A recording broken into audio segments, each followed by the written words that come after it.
And good morning, everyone. Admiral Preparedness here. Another fun day out there in beautiful America.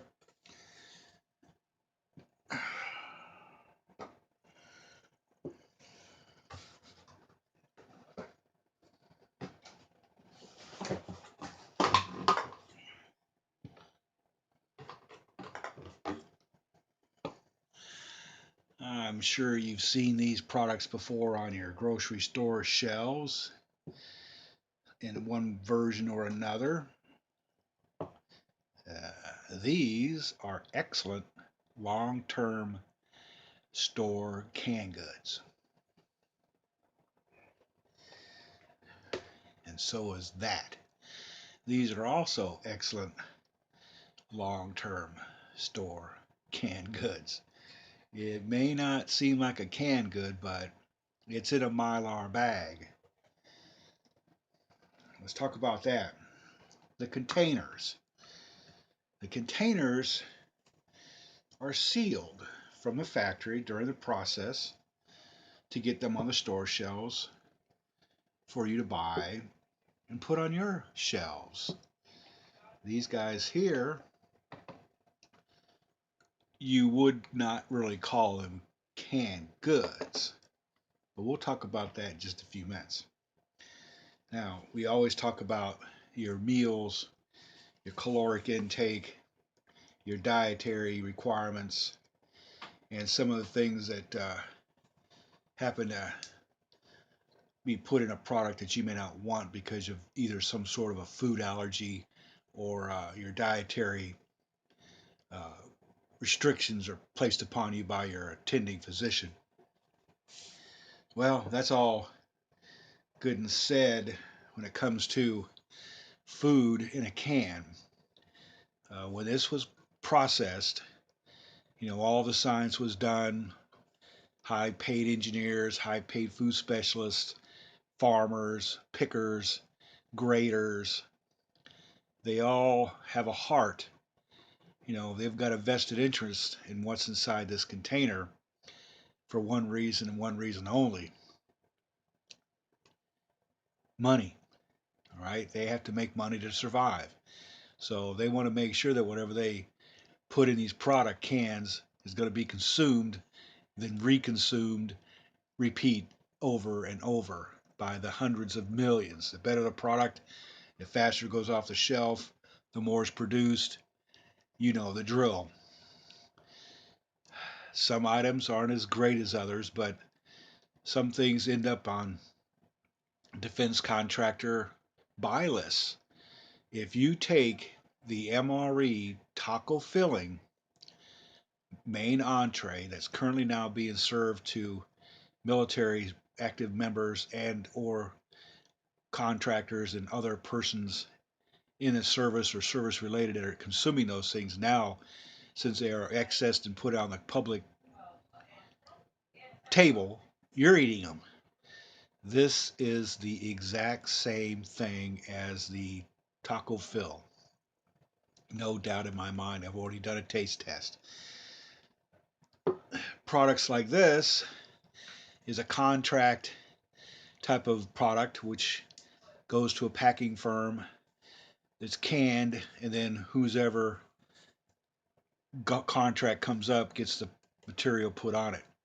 You could take this can right now and serve it to anybody, and they would think it is a prime product from a different company. Now, what's unique about this can is there's a boo-boo. This is the opening side. This is the non-opening side. If you look at this can, they put the label on upside down. Nothing wrong with the product. It's just a little confusing when you see that the entire production run is the same way. It's nothing bad on them. It's just ironic. Now we can talk about the contents of some of these items. This is bread in a can. It's excellent. It's a New England favorite. It goes well with their own version or your version or homemade version of pork and beans. The caloric intake here. Total fat, well, of course now one serving, there are 8 servings per this can, so you got to divide up. This information here is based on one serving. I don't think I'd be able to eat an entire can, but I'd probably get about a third of it. So about that much is what I'd eat in one serving. The sodium is only 16% per serving. Your dietary fiber is 8%. Your protein's 3 grams. Some of the vitamins you're going to get out of this one is calcium 4% and iron 8%. Then you go over to one of these guys and it goes dramatically south. Absolutely nothing as far as fat, saturated fats, trans fats aren't even listed, cholesterol 0, sodium 0, protein is 0, but you get the sugar. Okay, that's probably what this is, pretty much sugar and dietary fiber. Your carbs are 8%. It's just gel, so you're not going to get much out of that. When it comes to some of these other items, this guy here, now you're probably going to consume half a can. This is based on 1 cup, 1 serving, so they're saying you can eat the whole can. I'd be hard pressed to eat a whole can, so I've found out that I can only eat half a can if I'm starving, but I would usually eat a quarter of a can. A couple tacos. Protein's 15 grams. Your sodium is 41% of your daily requirement. So you're going to get, if you eat a quarter of it, you're going to get, 80% of your dietary requirement for sodium. Sodium's a preservative, as you all know. The key is, if you consume sodium, at least drink a lot of water. Flush that out of your system. As far as our other canned item I want to talk about, this guy is kind of interesting because you don't think of it as a canned item because of the container that it's in. But it is. When you think about it, never been opened before.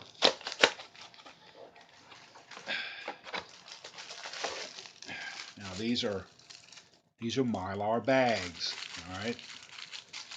The item in here is sealed away from light. The way the manufacturing process is made, there is some sort of a gas in there, but if you take this item and its eat by date is June 6, 2017, and here it is January, that's not a very big long shelf life, but this product can be long-term stored if done properly, and I will show you that later on in another video on how I make these. They're very tasty. I mean, they are meant to go into an oven or a pop-up toaster style deal, or a whatever type of machine you want to put them in that can cook them. They can be eaten without being cooked, but it is recommended that you at least put them in a toaster oven or a toaster, as they show here on the front of the box. Toaster pastries. Now, for bang for the buck, the dietary intake of these guys, you're getting total fat 8. Now, this is based on a serving size of 1 pastry, so that's, you're going to have to work out that in your head, but I'm not going to do it for you. Protein's 2 grams, sugar 17 grams, dietary fibers 4%, your sodium's 8%. So you're not going to get a lot of salt out of this guy, which is good because now you can consume other items. So what you do is you take your food calculator, if you decide to ever do a food calculator for your dietary needs while SHTF situation is going on, and you sit down and pre-think it. Now, it's highly recommended that while you're doing your prepping or your food stores, that you start a database, a simple database. It can be done on pencil or paper, or you can do it with a spreadsheet, or however you choose to do it. But the key is to create that database, start working out your menus. Now, this is when the times are doing well, so you don't have to stress about this later. So you've got this set up. There are different websites you can go to. Matter of fact, a lot of these emergency preparedness websites will actually do a food, a dietary chart for you, so you know what items you can consume that'll give you the right amount of daily requirements for your nutrients and not have a lot of fat. But you're going to need some fat in your diet because that's something that your body needs. Your body needs all these different chemicals and different molecular uh, materials that your body has to have. Uh, During World War II, a lot of these civilians basically died of starvation, and they had a house full of food. It's called food fatigue. When you go to look at your pantry for short-term storage and your long-term storage pantry, they should be identical to pretty much what you've already been eating. We've heard about people who go out and buy 13, different items that they've never had before in their entire life and think that's going to be good enough for them if they have to hunker down in a time of emergency or crisis, and find out that they got scurvy because they didn't think about having vitamins in some of those dietary items that they hoarded or stockpiled. I watched a few of these preppers out there who talk about the ability to, hunker down and just on a glass of water a day and some tablet. Uh, yeah, that's a bunch of malarkey, folks. I'm sorry, but your body, your digestive system needs things to go through it to continue with the process of digestion, the excrement process, urination process, and you don't want to mess that up at all during a SHTF situation because you could find yourself being deathly ill and die. Uh, so if you're smart, it's like I'm not saying you're not, but I'm just saying take some advice from people who have done this before. Look at the different people out there in Syria and Iraq and all any different Libya, Egypt. You can find these different stories where folks who are just like you and me, just a different part of the world they live on, are preppers, and they understand that the food chain can be shut off just like that because of one guy who's their leader decides to just do it, and they have no other recourse but to just go along with it. At least here in the United States, we have states. So in the continental United States, some things may go bad out west, but may be perfectly fine here. The TV show The Waltons. Yeah, I'm sure none of you have ever heard this that are under the age of 30, but it was Depression era survival in a little town in the east. Uh, they It was funny because one of the friends of the family were an elderly sister who made moonshine to make ends meet, and that moonshine was what kept them from dying.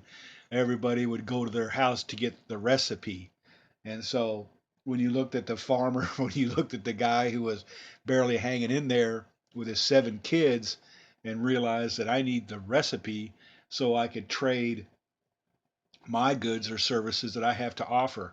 And as the children, grew up, they're still going to school. It's just they had to walk there and then walk back. You always hear the old story of, we only had one pair of shoes and 4 kids. We all traded who got to wear what when during the part of the trip. We had lived in a little small town called Aaron, Tennessee, in the late 70s, 60s. I'm sorry, in the late 60s, and my I was amazed that they used to have shoe drives. Never mind newspaper drives, but these folks would have shoe drives. So you would bring an old beat up pair of whatever type of shoes you had and throw them into a box. And later on, the whoever the cobbler was in that town would take those shoes and try to repair them as best he could, and then give them to the church, and the church would go out and pass out these shoes to whoever they fit. So it's all about looking at your past, looking at what's going on in the present, and preparing for the future. So I'm not going to bug you anymore about that. But the key is, if you want to make sure you can survive a SHTF hunker down moment in your history of your pantry, always go through, cycle through your food items. Make sure you properly, if you're going to repackage items, like I'm going to show you later on in another video, make sure you leave it out for at least 3 to 4 days so you can ensure that uh, it hasn't been compromised by whatever means of the way that you try to preserve it. That being, if the vacuum didn't take or there's a pinhole, you may put something away, come back to it a couple years, and it was ruined the day after you packaged it. That's why you see a lot of canning people saying, when you do a bottle can, these canning jars, that ring, take that ring off and leave it off. It was only meant for a couple reasons, for short-term food storage, but for long-term food storage, that ring, you want to make sure it's not going to get compromised. So just pay attention to when you watch these different videos. Uh, Take note for each one, and if you see an error, by all means, down there in the comments section, let them know. They may not see it right away. Some of these web sites don't actually notify the user when somebody places a comment. If you can recommend that folks do that, you'll get more input. My comment section, I get a notification right away that you said something, and if I'm not asleep or away from my device, I'll try to respond within a few hours, or if not a few minutes or a few seconds, depending on when it goes bleep and I hear it or not. But I really appreciate everybody watching. I really appreciate the people who are subscribing. We seem to tick up a little, about once or two subscribers a week. I understand there's some people out there who try to keep their privacy as far as their subscriptions, but just say a comment at the bottom. Let me know who you are, and I'll give you out a shout out. And if you don't, then that's fine. But come back soon and see me again. I'm preparedness here. You guys have a good day.